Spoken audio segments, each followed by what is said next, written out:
stocks gained some more despite mixed global cues as strong GST collections and recent Q4 earnings infused some confidence. Metals, IT and energy lead gains while FMCG and realty lag today. Even as Kotak Mahindra Bank posts record return on assets and margins in a strong Q4 performance, MD and CEO Uday Kotak says the bank is open to small acquisitions and not afraid of large acquisitions. A slew of earnings and financials drives move. M&M Finance and IDFC First Bank gain after beating street estimates, but RBL Bank slips on a lackluster show. Auto sales for April were a mixed bag, while Eicher Motors and Bajaj Auto reported strong growth in domestic motorcycles. Hero and Tata Motors saw weakness in sales. And SEBI has asked for 6 more months from the Supreme Court to complete its probe into the Adani Hindenburg allegations and to ascertain any foul play in trades of Adani stocks. The ball is now with the Supreme Court.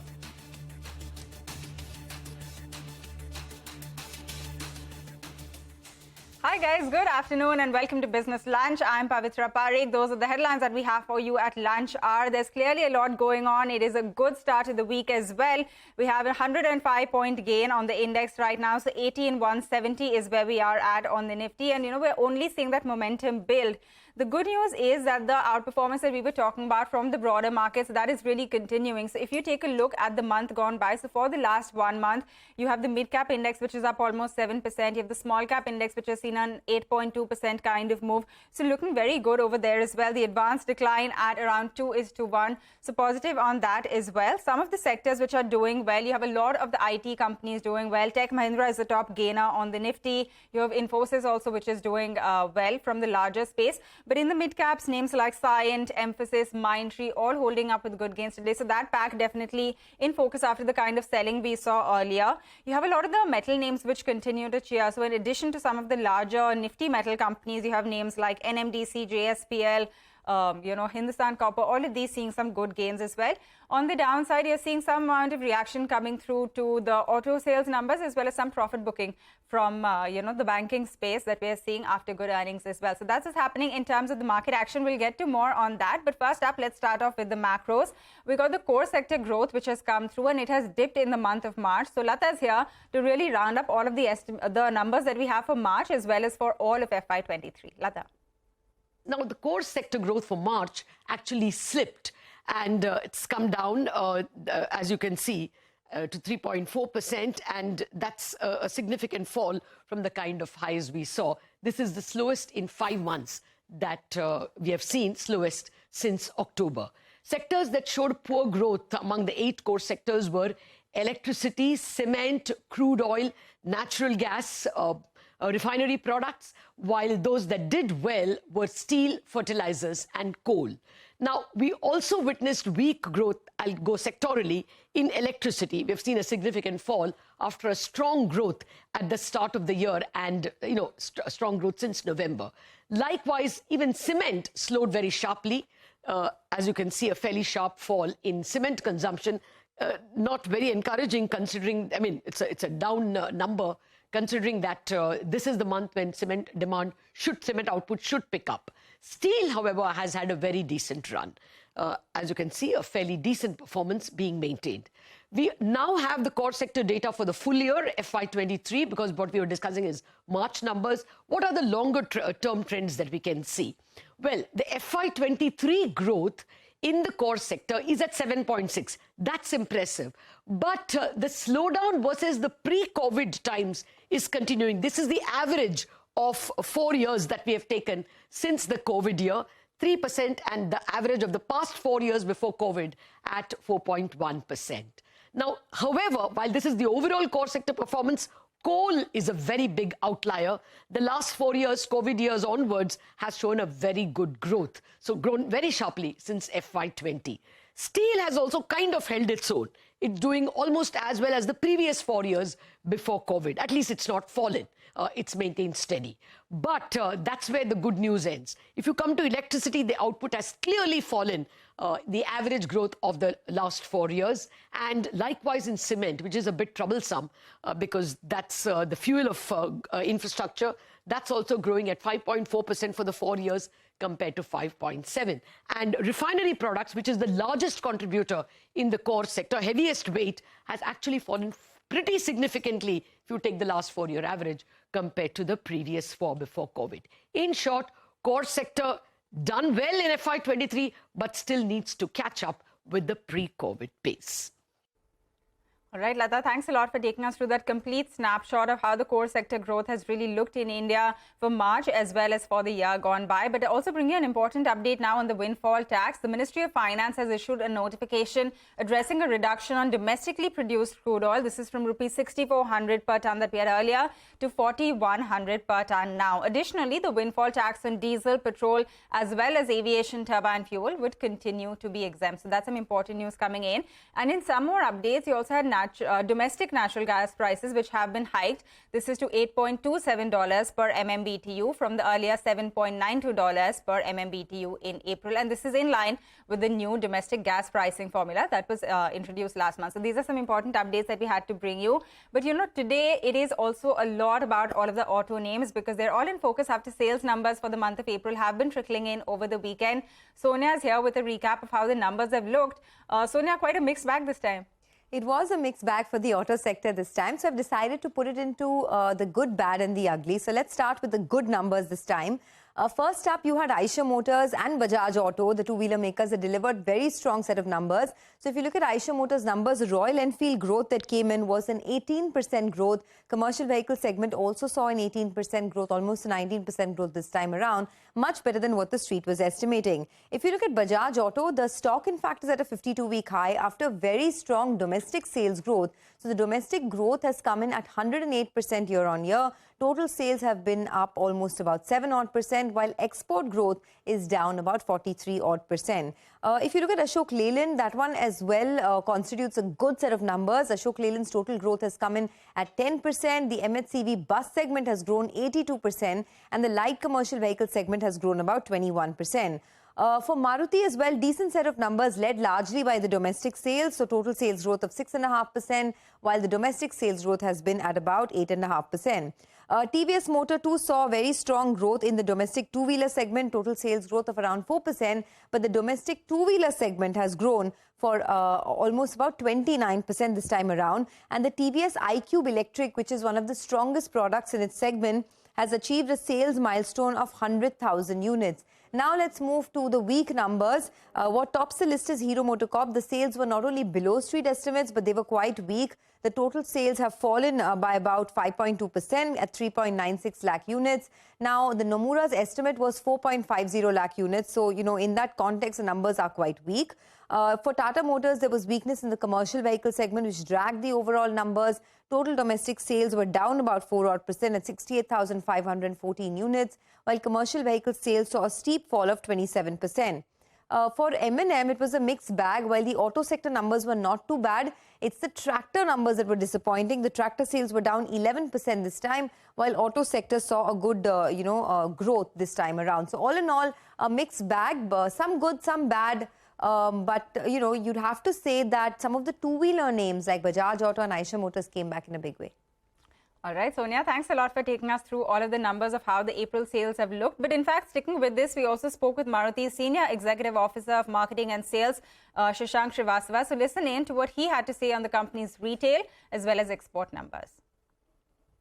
However, on the retail side, we saw a little muted because, the overall retail is only 285,000 against about 276,000 of last year. So flattish numbers there. We haven't really revised our estimates for the industry. Still remains at 5 to 7% growth. So roughly 4.05 to 4.1 million is the projection still. And Maruti Suzuki, we expect the growth higher than the industry. All right, that is the management of Maruti. But another important story that we're looking at today, this is market regulator SEBI has pleaded to the Supreme Court for a 6-month extension in order to complete its investigation on the allegations made in the Hindenburg report against Adani. So Ashmit is here to fill us in with all of the details on this one. Ashmit? Well, the market regulator SEBI has moved the top court and is seeking a 6-month extension for completing its investigation into the Adani Hindenburg saga. What the SEBI application essentially says is that as per the Hindenburg report, there are 12 suspicious transactions which need to be investigated for violations of disclosure norms on related party transactions, corporate governance norms, minimum public shareholding norms, as well as stock price manipulation. This is essentially the scope of investigation, but that's not all. SEBI also goes on to say that it also wants to investigate the trading action that took place before and after the Hindenburg report, and will be checking for violations of FPI norms, of ODI norms, of insider trading regulations, as well as norms on short selling. SEBI also says that these prima facie views have also been shared with the expert committee. As for the scope of investigation in terms of companies that may be on the radar, on SEBI radar, SEBI points out that there are 7 listed entities of the Adani Group which will be looked into. The 7 entities are Adani Enterprises, Adani Power, Transmission, Green Energy, Ports and SEZ, Total Gas, as well as Adani Wilmar. SEBI also says that not just these companies, but also their subsidiaries and step-down subsidiaries will also be on the radar, and that investigations may also require depositions by key management personnel as well as auditors. SEBI on its part has sought a whole host of information and a whole host of details, financial documents, statement of assets, liabilities, receivables, details about directors, promoter shareholding, also talks about minutes of the meeting as far as board meetings and auditor meetings are concerned, related party transactions, as well as details of overseas entities which are connected to these transactions. So that's essentially a very voluminous set of documents that SEBI says it has with it, and says that because of the voluminous nature and the complex nature of these transactions, ordinarily it would take 15 months, but SEBI says they'll try to wrap this up within 6 months' time. Now, the Apex Court will have the final word on granting this 6-month extension. All right, so we'll wait by for what the Supreme Court has to say. But Ashmin, thanks a lot for bringing us all of those details. With that, it is time for our first short break on the show. But on the other side, Wall Street is seeing a bunch of important updates over the weekend as well. So we're going to fill you in with all of the important news that came through on the other side.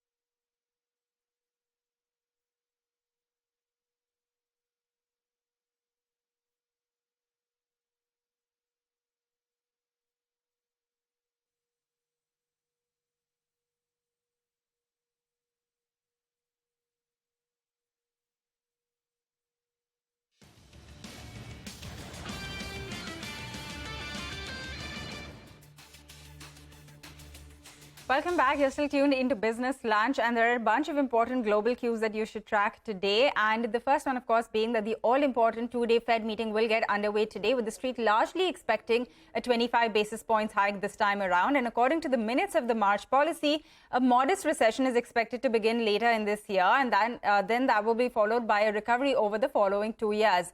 Meanwhile, the ongoing banking sector stress has also encouraged markets to price in at least a 25 basis points rate cut by the end of the year. So those are some important cues, or perhaps the most important cue that you should watch from the global markets, and the decision will be out tomorrow.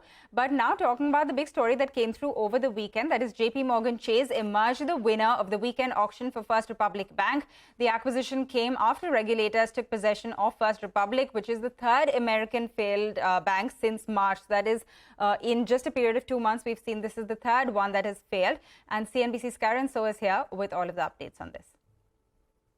Now, JP Morgan will take over First Republic after the regional lender became the third American bank to fail in 2 months and the second biggest US banking failure ever. JP Morgan has agreed to take on all First Republic deposits. We're talking about a level that totals more than $92 billion, along with a further $173 billion in loans and $30 billion in securities. This follows a weekend of negotiations with regulators. The Federal Deposit Insurance Corporation will absorb most of the loan losses taken on by JP Morgan, while also providing it with an additional $50 billion credit lifeline. Now, JP Morgan will pay just over $10.5 billion for First Republic and expects to see an annual profit of $500 million per year from the deal. First Republic will close down with shareholders wiped out. All right, Karen, thanks a lot for bringing us those details. In fact, this was an acquisition that the street cheered as well. So we had shares of JP Morgan, which closed over 2% higher in trade. And the CEO, Jamie Dimon, said that the acquisition means that the banking crisis is largely over and things will perhaps stabilize now. Listen in. Yes, I think the banking system is very stable. You guys have reported already on tons of regional banks who actually had good results, very modest outflow. A lot of the deposit outflow is because of quantitative tightening. It wasn't because these people are having runs. There are only so many banks that are offside this way, and I think this is, there may be another smaller one, but this pretty much resolves them all. So this part of the crisis is over. That does not, down the road, there are, rates going way up, real estate, recession, that's a whole different issue, but for now, everyone should just take a deep breath. All right, that is the word from JP Morgan, and things are looking more stable now after this acquisition. But staying with some more developments that came through from the United States, the U.S. could fail to meet its debt obligations and hit the debt ceiling as early as the 1st of June. This is warning coming through from U.S. Treasury Secretary Janet Yellen. In a letter to the House Speaker Kevin McCarthy, Yellen said that the new data on tax receipts force the department to move up its estimates on when the Treasury Department will be unable to satisfy all of its government obligations. And in light of the new and earlier estimate, President Joe Biden has also invited the Big Four congressional leaders for a meeting. This will be on the 9th of May in the White House to discuss the debt limit. So those are some important updates, and that's everything that we're tracking from the U.S. markets. With that, we are going to get into a break now. But on the other side, National President of the Congress Party, Sharad Pawar, has said that he would be stepping down from his post. We're going to fill you in on the other side.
Welcome back. You're still tuned into Business Lunch, and let's now bring you some updates from the world of politics. Karnataka is all set to go to polls in assembly elections on the 10th of May. And as the date draws closer, mega rallies are taking place all across the state. The BJP is going all out with Prime Minister Modi, Union Home Minister Amit Shah, as well as JP Nadda holding campaigns across the state.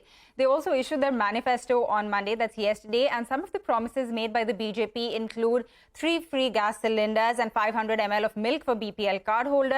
Meanwhile, you also have the Congress, which has issued their manifesto earlier today, and they've promised 200 units of free power for each household and a sum of 3,000 rupees for 2 years for unemployed graduates. We have CNN News 18's Pallavi Ghosh, who's here to bring us all of the details. Well, the battle for Karnataka reaches a decisive stage with just a few days left to go for campaigning, which is why you're finding both the political parties, the main two players, which is the BJP and the Congress, now unleashing all their star power. Of course, leading the pack is the BJP, where you have the Prime Minister clearly being the trump card. Now, Prime Minister in a series of rallies and road shows is making the point that there needs to be a double engine ki sarkar, which is the same party in power both at the state and the central level, because that means replication of the development schemes of the government at the center at the state level as well. So the clear focus of the Prime Minister and the BJP's pitch, of course, is wooing the urban voters in cities like Bengaluru, where I am at this point of time, more and more investments, educational opportunities, job opportunities, so on and so forth.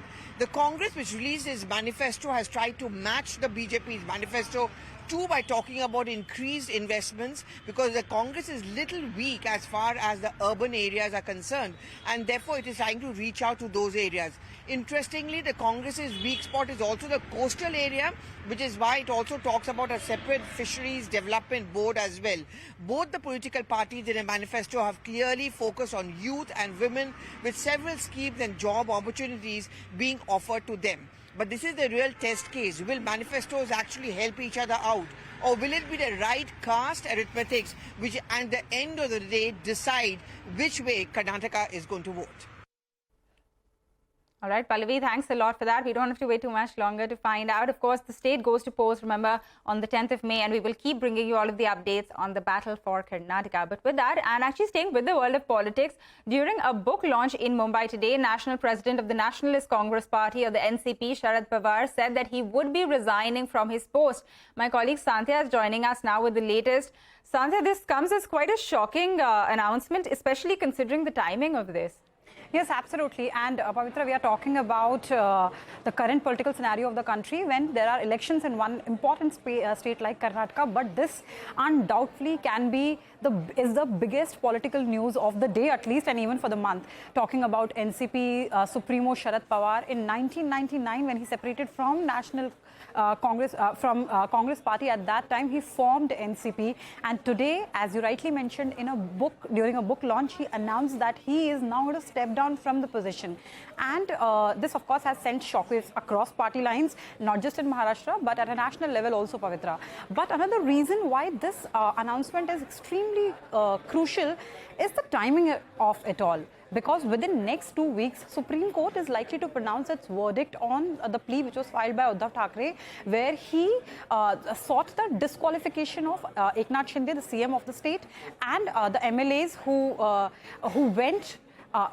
left Shiv Sena along with him. And since this date has come, since then, this particular announcement, this particular development has made a lot of noise in the political circle of Maharashtra, because there were news of Ajit Pawar also trying to shake hands with BJP. There were news of, change in guards, Devendra Fadnavis becoming the CM, Eknath Shinde becoming the deputy CM. There were news of some NCP MLAs along with Ajit Pawar going to BJP. And that is why this is, as I said, without any doubt, one of the biggest political development of the day. Pavitra.